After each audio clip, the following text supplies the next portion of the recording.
I thank the Prime Minister for what was a very kind speech and invite the Leader of Opposition to open up the debate for opposition side. Here.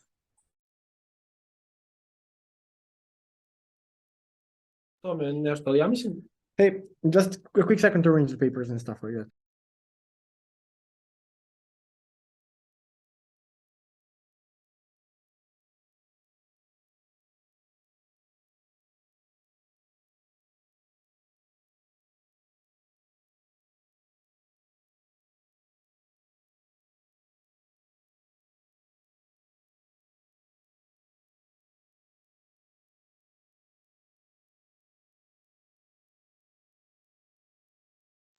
Sorry about the delay. I hope I'm clearly audible. PLI is in the chat, but I'll take one at around 5:30. So yeah, closing be ready, please. Yeah, I'll be starting in 3, 2, 1.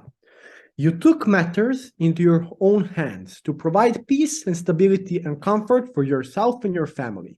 And then the state came and broke your hands in order to achieve a better world for themselves. This is incredibly unjust. We believe this is unjust for a variety of reasons. But before I start, let's first give a fair characterization of crime in Latin America and why crime in Latin America is a much deeper problem that cannot be solved even if you break down and ban gated communities.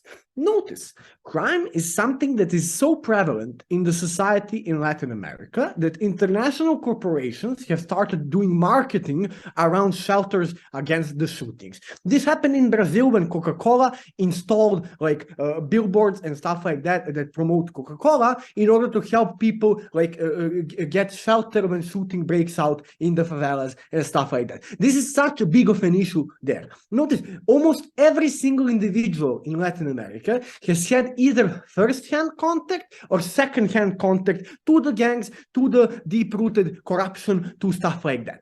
Meaning, it's not going to be changed if some people that live in a different part of town don't have a gate in which some people can access or not. Secondly, it's deep-rooted in society because the culture of society is shaped like that, meaning people that have the positions of power in society are almost exclusively linked to these gangs, to these cartels, to stuff like that. Meaning it's going to be rooted to the point in which a lot of people, young people, are involved with these gangs, young people involved in crime because there is no alternative to that, because the education system is not working, because the welfare system is not working, because there is no job opportunities and stuff like that. Meaning people resort to crime as a means to make something for themselves, and because there is no clear alternative provided to them by the state and stuff like that. Even with all of these efforts to actually change these things, this is an incredibly slow process because of the centuries of unsettlement and instability that was caused in this society. This looks like some people appointing dictators and then bringing down some coups, some puppet governments installed by the CIA and stuff like that. We all know what has been going on with the puppet regimes and proxy governments and stuff like that in Latin America. Meaning this is all kind of equated to the deep-rooted criminalization of society. But also, there is self-perpetuation of criminal involvement because you want safety in your life, you want safety for your family, but you can get safety by actually joining the gangs that provide safety for you instead of the police, which is unable to deal with. Meaning, you're likely to go into the gang that provides you safety because now you have friends with guns and you have a gun yourself to kind of care for yourself and stuff like that, which perpetuates this vicious circle. Fourthly, corruption of police and the state. The people that are there to kind of hunt the criminals down are the same people that are helping the criminals move the drugs across the ocean, stuff like that.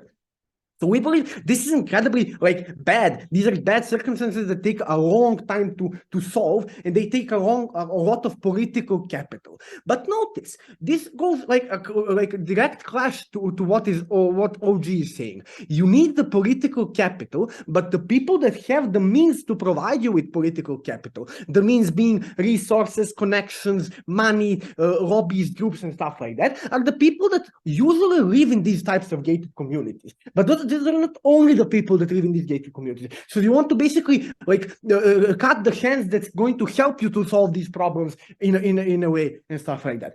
Fifthly, it's a hugely profitable industry for people on the ground because there is more money in doing drugs, there's more money in doing education and stuff like that. So it's an incredibly difficult problem to solve, and it's going to not be solved by destroying this.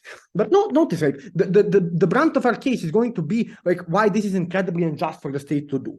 Notice the state has to do everything in its own power to help you be safe and to allow you to get safety without endangering others. This is what it means, basically. This means allowing you to build a wall around your bedroom because it's not harming anyone, and it's sheltering you from the cold, it's sheltering you from the street, it's sheltering you from the pollution, stuff like that. We believe the wall being 5 meters outside of your house or being directly in your room is an arbitrary difference, and also like we allow people to not allow people to enter their homes. Like these are communities that are not allowing them to live inside of their home. This is like an extension of your house, basically. Notice like these people that live there have supported the planning and building of these gated communities in mind. Like this is not like a god created gated communities and then some people inhabited them. No, this is people investing in future, like investing future things to fund for building of these gated communities because they want this peace of mind. They want all of these things.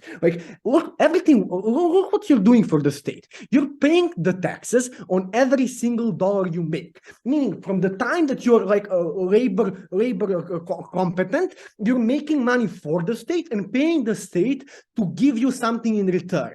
Like the basis of what state has to give you in return is safety for yourself, because you can't provide safety to yourself against the whole society. Like this is why we give police money. This is why we give military money. This is why we do all these things, because we can't fend for ourselves in the same way that the state can. I'll take closing now. So your own analysis suggests that people commit crime because of entrenched poverty. If that's true, why do we care more if the sort of subject of this crime are rich people in gated communities versus poor people in the communities where they're getting attacked under status quo? Great. Because we have to kind of, I mean, it's an arbitrary difference, because like people that have money because they earned the money and were kind of having different kind of circumstances in their lives. I mean, if your analysis is true, basically you should then allow people to steal from the rich as long as not everybody has like equal pay. Like you would allow people to come into your house and to take your painting from the wall and sell it because you have something more valuable than them because you had different circumstances in your life. I think that's not kind of okay. But notice, like what these individuals in fact are. Like these people haven't contributed to the entrenched in poverty in society. They actually went against it. They got a job. They funded some programs. They helped their friends and family move out of the way to not join these gangs. They haven't been directly involved in these gangs. They haven't like done drug trading and stuff like that. Most of the people that now live in gated communities are not like big mega minds Rio Tinto employees, but rather software engineers, doctors, lawyers, and people who got an education and got a job for international companies to help their certain communities. No. I'm proud to stand in opposition. I thank the Deputy Prime Minister for what was a very fine speech and invite the DLO to continue the case for OO. Here. Just give me like a couple of seconds.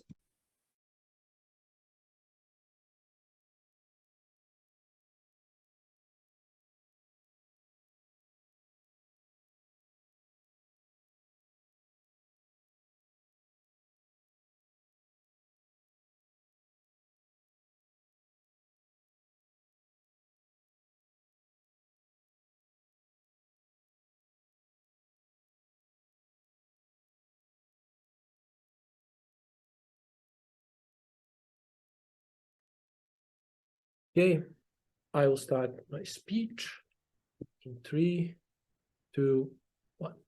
I've noticed that when it comes to the characterization of people who live in these areas, it's largely just asserted from opening government. They just claim those are the people who are like, they're bad, they have profited off of wars. That's like generally such a weird and simplistic way to look at every single person who can afford for themselves to live at the richer part of the city. Like now, I will give you some like actual structural reasons why it's even now there are probably many people of different kinds of sorts, many of them being, as Lucky has already explained, people who have just like sacrifice their lives doing some jobs that are difficult or like more well paid, so they can now earn enough money to guarantee the safety for themselves and their families. And we are arbitrarily taking this opportunity away from them forever, just so we can maybe punish like some people who already have so much money and influence that this probably does not change their lives even a single bit. Notice a couple of things. As these things are allowed, and as like these gated communities are over time going to get more and more propagated, right? Because more and more builders see this as a safe way to satisfy the need of many people who potentially want to buy their homes. So just new investments come in, and since now this is allowed, this becomes the standard, because everybody who has enough money to buy for himself like a nice flat wants it to be somewhere gated. This is not insanely expensive to gate a part of your community, right? And to pay security and one-time build of a gate, meaning that there are more and more regular residents having enough money, especially since like some of those jobs are well paid. There's like many opportunities to work for abroad companies today, meaning that you can like earn money in such way, meaning that there are more and more people living here. And finally, a lot of the people, if these are gated communities, they're like cafes, they're like things inside which you can do. So even people who are not from there go there and spend most of their day there working, meaning that they are safe from all the crime that Lucky has explained to you is such a big problem on the streets. Meaning that even people who are not like going to pass to this community every day maybe are going to spend a lot of the time in these communities because they're bound there by their work. Meaning that this safety is denied from all of these individuals for like very little justifiable reasons. We think there is no justification for a state that has failed to protect you, that has failed to build a system that is just enough to make sure that there are no criminals, but has rather fell into corruption and made it a flourishing state for many criminals, to then tell you, no, you can no longer defend yourself in this peaceful way, which literally does not harm anybody. We think it is principally unjust. But further on, here's why it is utilitarianly pretty bad. Number one, what does the opening government claim? They claim that these people are just not aware of the problems and they do not want to influence because they do not know. We think this is like usually completely untrue. It is very widely well known why these problems exist. These people just choose to ignore them because they have other ways of solving these problems for themselves. One of those ways is a gated community, but they have many other ways which they will apply, which are even, I think, worse than gated communities and are not like good for other people as gated communities are, because they cannot move into these other ways. They cannot use these other ways. So now let's talk first about infrastructure.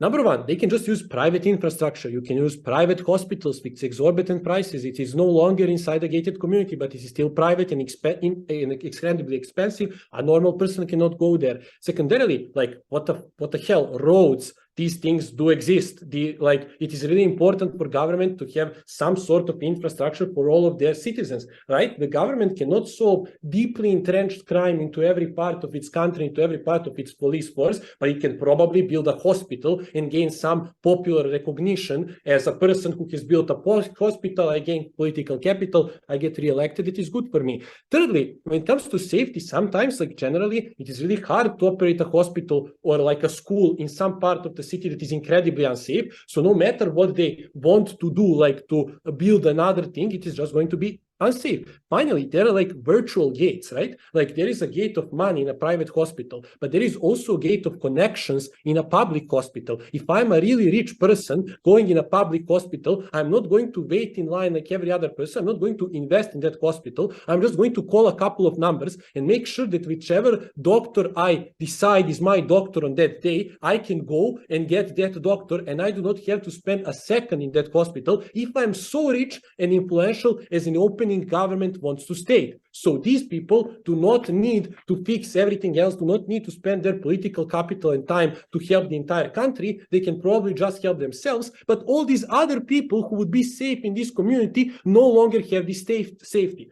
Now, to disprove this contact theory, like there have been decades of instability. You have been taught since like your entire life that there is like high crime, that your country is dangerous, and you have usually wanted to feel like a good person. So you explain to yourself, oh, I'm like different from these other people who are like more prone to crime, and etc. Secondarily, there is, as Lucky has already explained, a very high likelihood of you actually feeling unsafe. Once there is no gated community, it's very likely that you will feel crime directly on your skin, meaning that all of those presuppositions will be confirmed. Now you will think, okay, those people are actually bad. Those people are actually worse. I have to protect myself. I have to pull away from here. Like there is like a high right-wing rise right now in the government as well, meaning that it's likely that you can take some of those right-wing explanations and maybe become even more discriminatory. So there is like a really small, they need a big tipping point to prove that these people will change in such a way to decide to help everybody and not just do some other things which are really bad. Like, for example, more policing. Like, why is very likely that they will do more policing? Because, like, number one, it is an easier solution for them because they do not have to wait for investment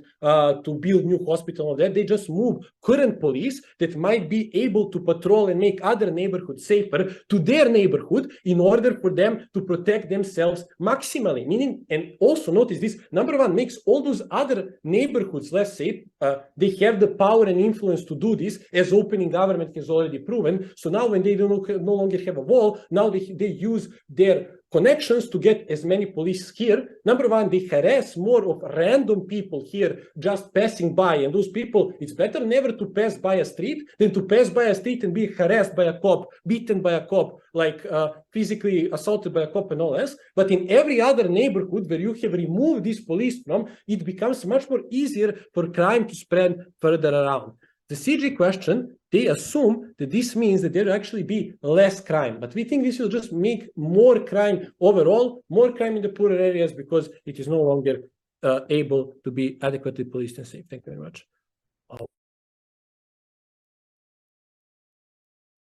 I thank the Deputy Leader of Opposition for his very fine speech and invite the Member of Government to open up the debate for bottom half. Okay, here. Okay, awesome. POIs in the chat, please.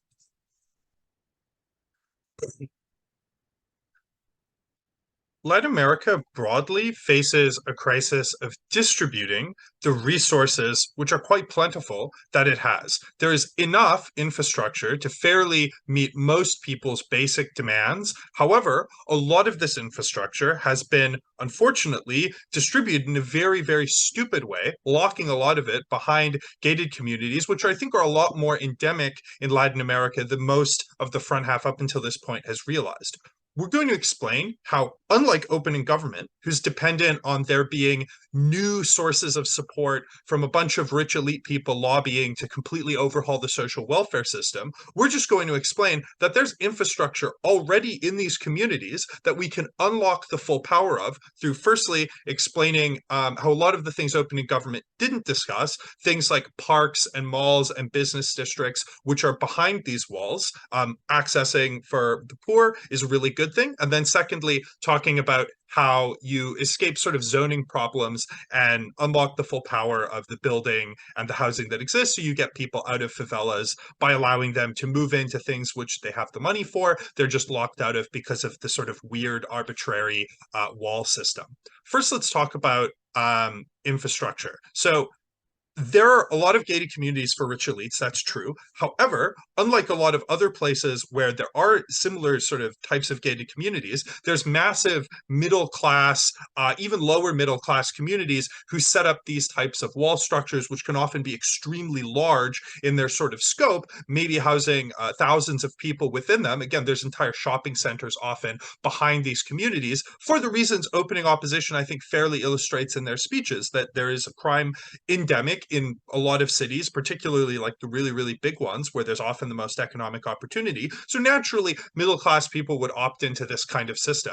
The problem is that this becomes self-defeating because suddenly most of the wealth in the society is also being locked behind these systems. And I don't mean the sort of social services like schools and hospitals opening government's talking about. We're talking about public parks, public pools, malls, grocery stores, libraries, business districts, really simple stuff that it's sometimes easy to forget about how important that is for the average person's ability to build and develop a life for themselves, for them to escape intergenerational poverty and just live a comfortable, dignified existence. So when you remove the restrictions of these walls, you allow people to say, if they live in a food desert, walk in to the gated community that might be within walking distance of them, where there's a grocery store that sells affordable, healthy food, that allows teenagers to walk to the library that might be within walking distance to them on the other side of that stupid wall to go study at the empty library where they can safely do so for their school exams. People can go to a nice event or take their kids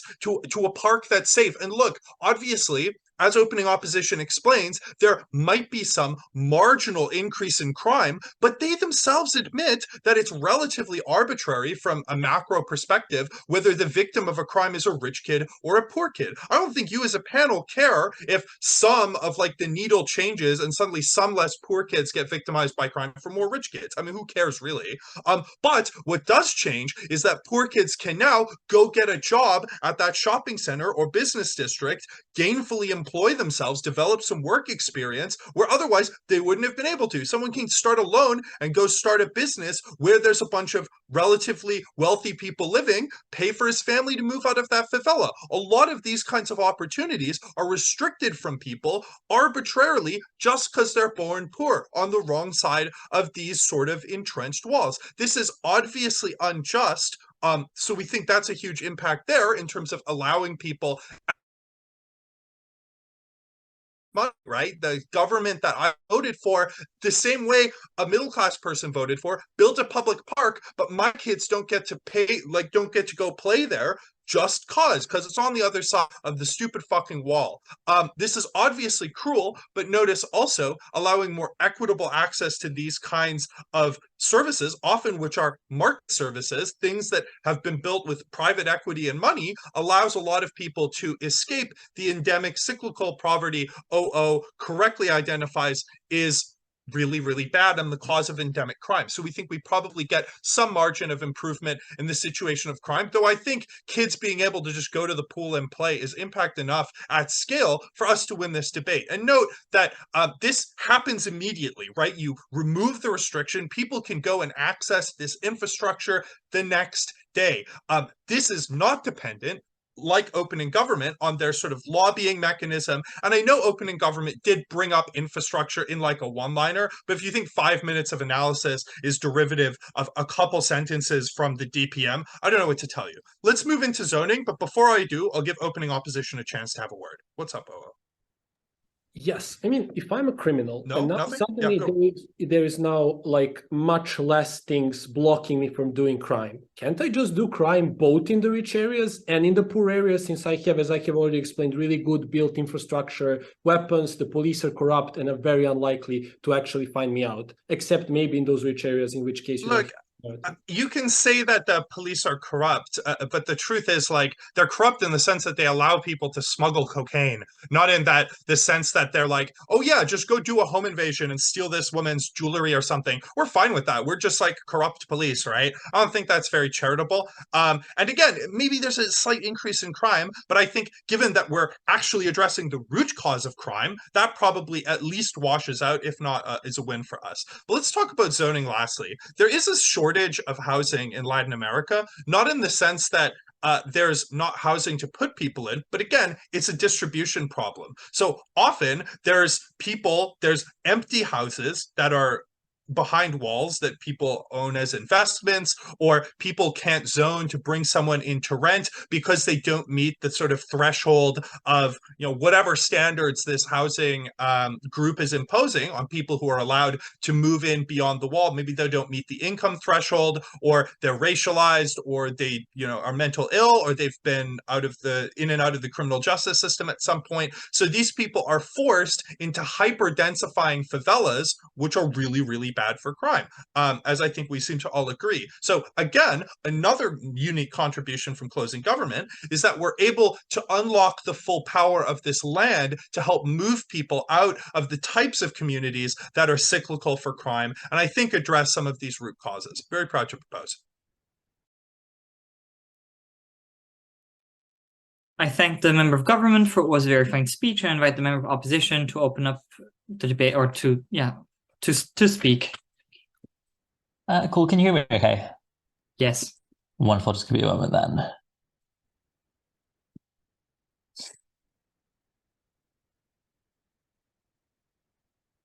If you ban gated communities, what happens to the people inside them? OG says that they do the incredibly hard job of trying to improve the rest of the cities, which takes massive amounts of time and money. OO says that sometimes they stay, sometimes they leave. Sure, both things happen. In either cases, they have harms, etc. We say that they probably leave in more cases than not and take a bunch of positive externalities with them. 4 things in the speech. 1, proving the comparative, they just leave and move outside the cities. 2, showing why this completely beats Gov's bench. 3, you lose a bunch of positive externalities that they were already providing to people in the cities but outside of these gated communities. And 4, why this then outweighs OO. What's comparative? They move outside the cities. Why do people live in gated communities? Everyone agrees because they have a fear of crime and poor people. This is a problem that they probably think that they need to deal with in a different way when you ban gated communities, i.e. they live in those communities because they think that the gate is necessary, right? Otherwise they wouldn't bother to spend that money or whatever.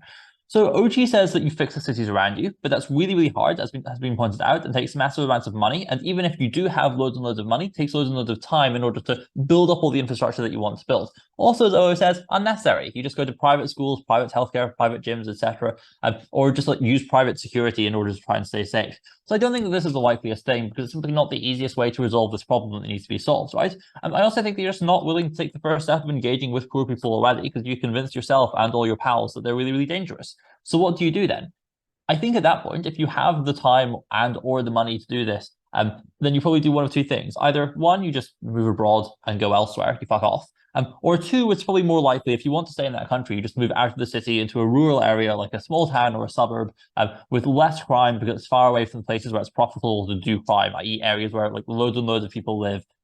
So that's why you probably just go to small towns and suburbs, so there's no benefit for low-level criminals to go there because there's not enough people there, and they also probably just can't afford to live there anyways, right? So I think at that point, a lot of people are just incredibly likely to leave because why would they stay in the place where they're worried about crime, etc.? And even if other people's standards of living increase, their standards would decrease. And note, even if you believe that only a few people would do this, if some people leave, that forces others out because the community at that point doesn't have enough people to sustain spending on the shops, the large percentage, etc., that currently exist there. Note, people coming in from outside the communities often won't be able to afford to do so, and they're not a substitute. Why does this speak of bench? Because at the point where you're moving, you, 1, don't fund private security there because it's not security for you. There's no gates. You don't fund park maintenance and that sort of thing anymore. And so you lose a bunch of the spaces that Gov likes to talk about.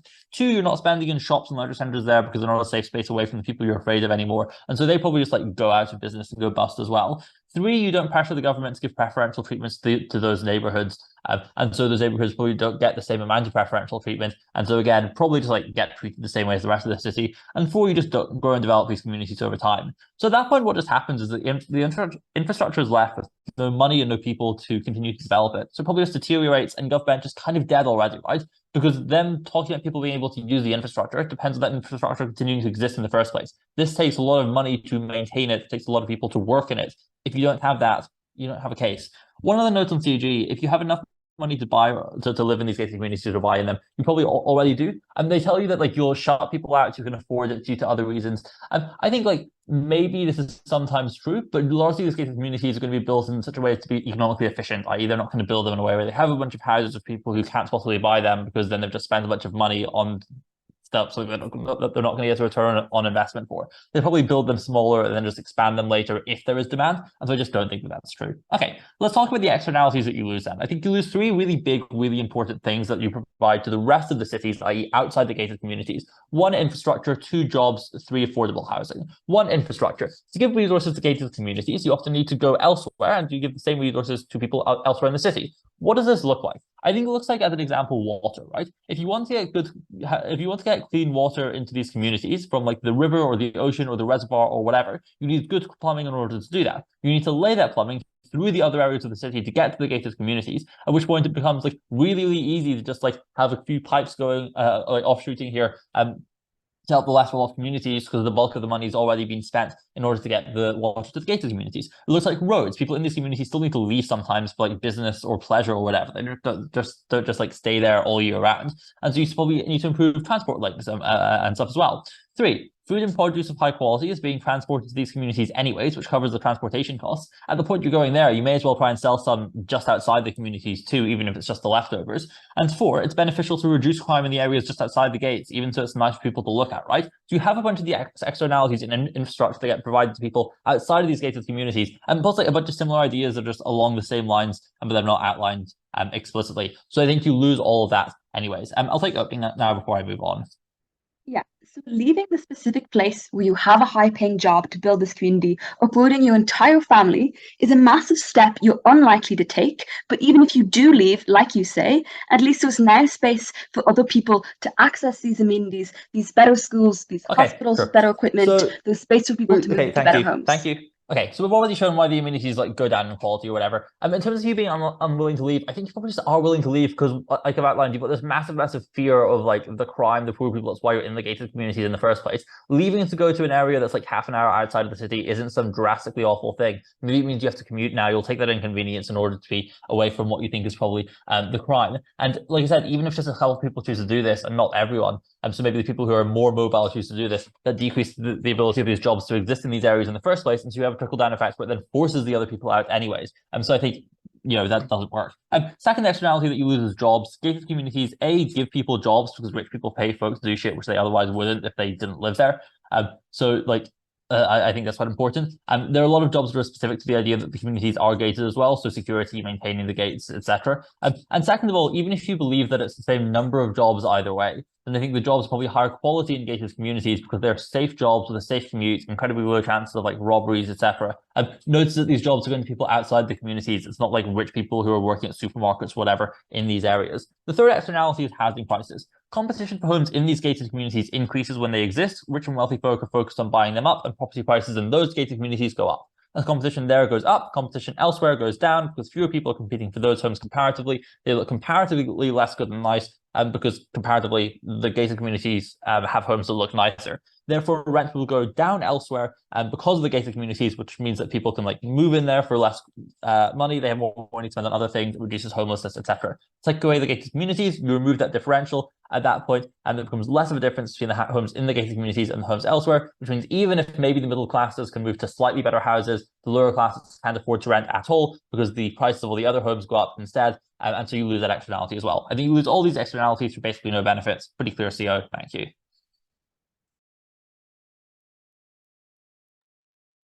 I thank the member of opposition for what was a very fine speech, and I invite the government whip to close the debate for government side. Here. Great. Can you hear me? Yes, lovely. Yes. Okay. So I'm not going to be looking at the chat or the Zoom call, which you may have gathered from that. So if you would like to ask POI, please just do that verbally because otherwise I just totally won't notice. I'm going to just take a second and set up my timer because I have been, well, because I want to know how much time is left.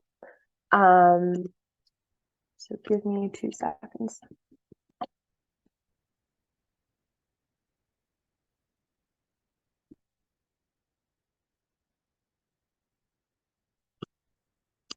Okay, beginning in 3, 2, 1. I'm going to start by responding to closing opposition because I think that their case sounds really good on the surface level, but once you actually look into the structural reasons underlying it, it doesn't make a ton of sense. So the crux of their case is premised on this idea that people are going to just leave these gated communities once they stop being gated communities and leave either by going into rural areas or by going into the suburbs. Firstly, we don't think that this is necessarily feasible for everyone who currently lives in these communities. Like Diggory told you, a lot of like middle class people actually live in these communities under the status quo because some of these cities are just more dangerous than you see in the West. So whereas like in Canada, often only very rich people live in these communities, in Latin America, it's much more common. It's kind of a middle class thing. These people will have a harder time picking up and leaving. Secondly, though, if you do decide to leave, you are going to now have to sell your homes significantly below what you paid for it because now the property values in the region have probably gone down because people are a little bit worried about like the uncertainty, the fact that there are probably going to be new people moving in, etc. I think then this is going to act as a pretty significant deterrent to getting people to leave. Often when people buy homes, they have mortgages, they can't afford to sell if they're not going to be like getting the same amount of money back that they put in, because then they end up with a debt that they have no way to pay and no equity to offset that. We think then that People are sort of going to be trapped here, and then once they're there for a little while, they're going to see it's not so bad. But finally, even if a couple of people do sell, you're not going to get this chain reaction because, like I said, people are trapped here by their mortgages and property values. But if a few houses do sell, we think that this is actually probably quite good because, firstly, like I've already told you, they're likely selling below like the value of the house because there's a lot of uncertainty, which means this gives an opportunity to people from lower socioeconomic backgrounds to buy a nicer house in a nicer area and access nicer amenities. We think that this means like maybe middle class people can become upper class, like lower class people can become middle class, etc. All of this is quite good. But secondly, we think that there are probably going to be developers that have an interest in buying these houses because now you have a small amount of land available for sale in a pretty good neighborhood, and they perhaps now have an incentive to knock that down and build higher density housing like a little apartment building or something, because you probably now don't have such strict restrictions in terms of how this looks. And this means then that you're going to have the opportunity to have a lot of lower income people moving into these neighborhoods and accessing the amenities that are there and being able to benefit generally from being in these spaces. We think then that all of this is quite good. In terms of this idea on creating jobs, given that most people we think are likely to stay, I don't think you significantly lose jobs. But I also do think that there is an extent to which previously it was sometimes a little bit harder for people outside of these communities to access the jobs. We're not saying rich people were like working as a grocery checkout clerk, but rich people have children, and when you're 15, that's the kind of job you sometimes get. And so we think that some of those jobs perhaps went to them. But beyond this, it's also just difficult to like commute in through like a gated community with a security guard every day, where maybe the houses are somewhat spread out and you need a car to get there, or you need to be able to have a lot of time to spend like walking through it. Often public transit doesn't go into these neighborhoods because there's a gate and there's a lot of security. So if you work there and you don't live there, you're going to have a harder time getting in. All of this then means that we think there are some barriers under the status quo to letting the people who perhaps need these jobs the most work there that don't exist in the counterfactual. Finally, then on this idea that the infrastructure isn't going to be maintained, we think that this is actually unlikely because people are going to stay there. So presumably there's still tax revenue, et cetera, coming in, but also just like maintenance tends to be much, much cheaper than building some of these things. So building a building, you have to like pay for the cement and the construction workers, et cetera. Maintaining it, you need to like sweep the floors, take out the trash, and like do a few minor repairs once a year. The cost of this in the grand scheme of things is very minor. Also, governments aren't stupid. Like they're probably going to make an effort to keep the nice things that they've probably spent a lot of time and money building. I will now take a POI from closing if you have one. Okay, seeing none, I'm going to assume they just recognize that we have demolished their case. Okay, dealing with opening government now. So their entire case is basically just that, like, now we're going to break down these walls. Elites will realize, oh my God, there were poor people out here the whole time. They're really awesome. We should help them. And then they're going to go lobby the government. Like, gut check, this seems somewhat unlikely. But even in their best case scenario, I think that the case they're making is that elites who previously relied on like private infrastructure are now going to shift to using public infrastructure. The mechanism for like why this happens is never given.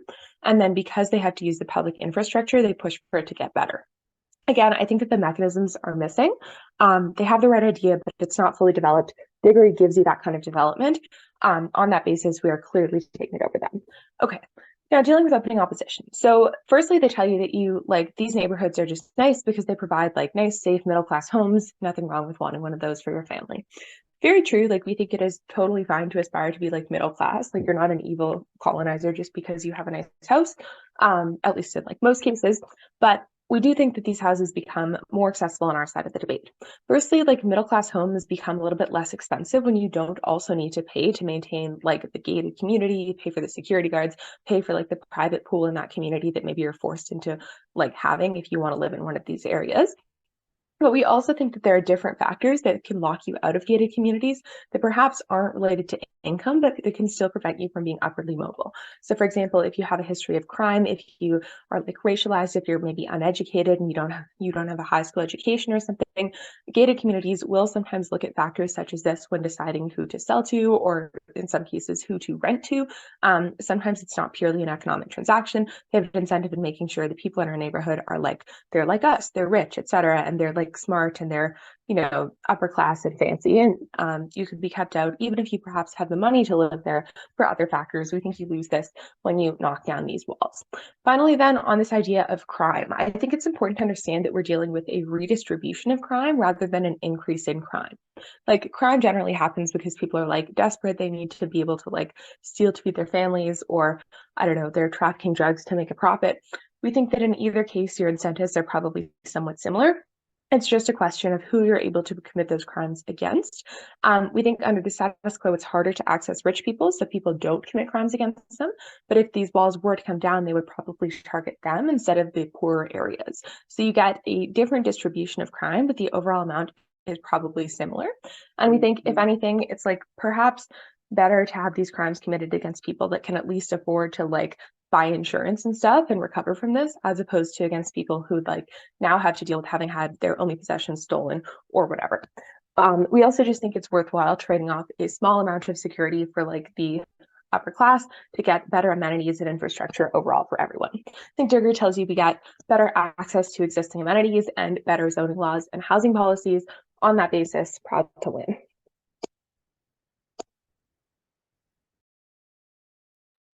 I thank the government whip for what was a very fine speech, and I invite the opposition whip to close the debate for opposition and for us as a whole. Hear, hear. Can I be heard? Yes. Cool. I'm just going to clear my throat so I can actually speak. Cool. 3, 2, 1. Broadly, 4 things on this speech. First, why Adam brings you the clear debate winning case. Then on to CG, to dealing with both the rebuttal they bring against us and the weighing. Then on to OG, then on to opening up. What do we bring you within this debate? 2 key pushes. One is we tell you why the primarily individual you should care about is the poorest in society. I think we do this for 2 reasons. One, this allows us to co-opt the impacts that GovBench are trying to do, but we prove to you why we do it in a better way. I'm going to explain that in a second. But also to note that given that we care about the most fucked over individuals under the status quo, i.e. those with the least power, who have the least capacity to do things for themselves, are better served by government doing things that will benefit them comparative to rich people who have the capital to opt to choose what they want. I think it is probably better that we have the poorest. Why do we win? We win on 3 ways. One is we show immediate benefits. Adam brings you why there are going to be jobs that exist under the status quo that are going to actually employ these people and give them the capital to be able to do anything in this society, and why you're probably harming access to jobs under their side of the house. Get onto that in a second. 2, on long term, where we show you why you are better able to get some expansion of resources under our side of the house, given that infrastructure is built up to provide for these gated communities, which makes a substantially lower barrier, cost barrier, to expand that out to at least some of the favelas. And 3, why the benefit on our side is substantially larger insofar as we are able to maximize the benefits for the most people. Okay, on the response to the rebuttal, couple of things. First, very briefly, just adding an extra bit of a point to the OG POI, which is given that the characterization OG give, I think that POI doesn't make any sense, because they talk about how outsiders are going to be people within these communities. I'm unclear why people who are so outside and who have moved into this country have such a large affinity to stay within the country. Anyway, I'll get onto more responses. Responses to the WEP we just heard. On the lack of feasibility, lots of people won't move out. Maybe, but notice that the people who will move out are those who fund these communities the most, i.e. if you have the most capital, it is easiest for you to actually leave this community and withdraw all your capital. Note on the property value, note that if everything, this is the key response, note that if everything CG says is true, they cannot push back on us on property value. Why? Because the thing is, if you have this lovely community that they're going to say that people are going to be really desperate to be part of, their houses are still going to be significantly high value anyway. So people perceive that the poor people are going to get access to these amazing resources. Even when they sell their houses, they're going to be able to sell them for a high profit. But not they're able to sell them off to investors or developers, as the whip says in their speech to people. Guys, the whip just said if you gentrify these communities even more by knocking down these large houses and creating little small cute flats, you're going to increase the availability. I don't think that makes any sense. sense. I think if you're a developer, you will knock down these houses and make sufficiently higher cost housing because you as a developer want to maximize your return anyway, which means you're going to not care about making this affordable. You're going to care about making this higher profit. On jobs, note that building infrastructure and maintaining that infrastructure is a job itself. I'm unclear why the rich people are going to want their rich children to be doing things like maintaining the water supplies and their Wi-Fi. This is probably going to be poorer individuals who need some kind of desperate job that we would consider like call low skilled, which means you're probably going to have these jobs. These jobs are not going to exist when the infrastructure is not sufficiently funded by the rich. Finally, on infrastructure, even if people say there is a lack of incentive to move beyond the places that used to be gated communities. Why? Because if they tell you what they say is true and that people stay, then the government has no incentive now that this is like, this is open space for everybody, so we're just going to put all our money here anyway. And you decrease the incentive to move the infrastructure on. This is the key way that Adam is able to bring it out to you. On CG, on infrastructure, note that there's no mechanism as to how this is actually funded. Either it's by the state, or by the people, which I show you why they stay. But if it's by the state, I'm unsure, given that OG says you're barely able to fund the schools under their side anyway, while on their side, the state is going to have the capital to step in to fund these malls, fund these parks anyway. On zoning, again, I'm unsure why on the comparative, these buildings are not just going to continue to price people out anyway. If they're currently pricing people out because they want to maintain a certain income level, why will they suddenly change when there's no walls? This is a bit like doesn't work. So I think where people live probably doesn't change. At our best, we fulfill their burdens. We are able to do it to a greater extent, one, by showing you the spread of houses, but two, by showing you the spread of jobs and the spread of resources you're able to get under their side of the house.